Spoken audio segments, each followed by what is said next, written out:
à la veille de l'Aïd, il y a Naël, 17 ans, qui a été exécuté par un policier. Contrairement à ce que veulent faire croire les médias, Naël, c'était le fils unique de sa mère, c'était un petit-fils, c'était un ami, c'était un voisin, et la police l'a assassiné. On peut donc penser très fort à ses proches et leur envoyer beaucoup de soutien. Mais il ne faut pas oublier que Naël, en réalité, c'est un nom de plus qui est rajouté à une très longue liste macabre. Avant lui, il y a eu, il y a 2 semaines, Al-Hussein, tué à 19 ans. Il y a 4 ans, à Chambéry, c'était Lac d'Arbey qui avait été exécuté lors d'une expulsion. Il y a 8 ans, c'était Adama Traoré, il y a 18 ans, c'était Ziad Bouna. Et là, on parle que des personnes les plus connues, que de la violence qu'on a vue, mais il faut aussi parler de la violence qu'on n'a pas vue et de la violence qui est quotidienne.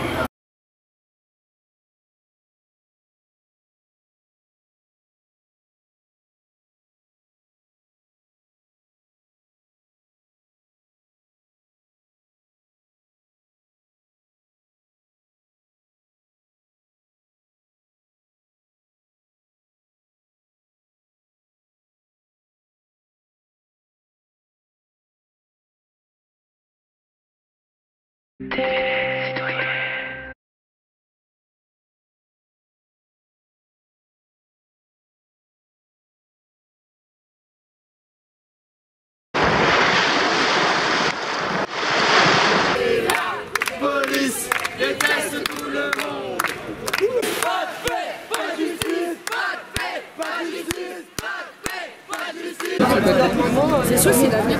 Attends, elle est devenue experte en ballon, c'est le 3e qu'elle fait.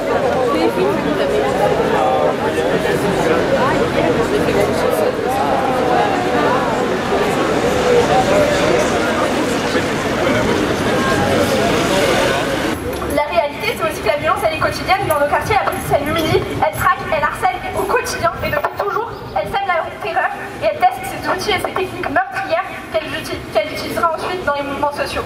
Cette réalité qui fait qu'aujourd'hui, partout en France, on se rassemble et on se révolte. Parce que c'est ça ce qui se passe, c'est une révolte. C'est pas des émeutes, c'est une révolte, c'est un cri de colère qui vient des quartiers populaires et qu'on ne peut pas continuer à ignorer et avec lequel on va devoir être très solidaires.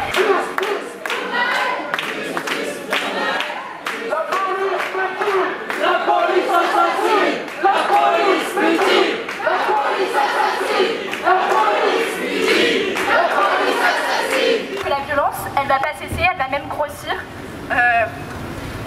Hier, il y avait 40 000 flics mobilisés en Ile-de-France. Hier, il y avait encore une nouvelle victime de la police en Guyane. Un autre mort a été tué, une autre personne est morte et a été tuée par une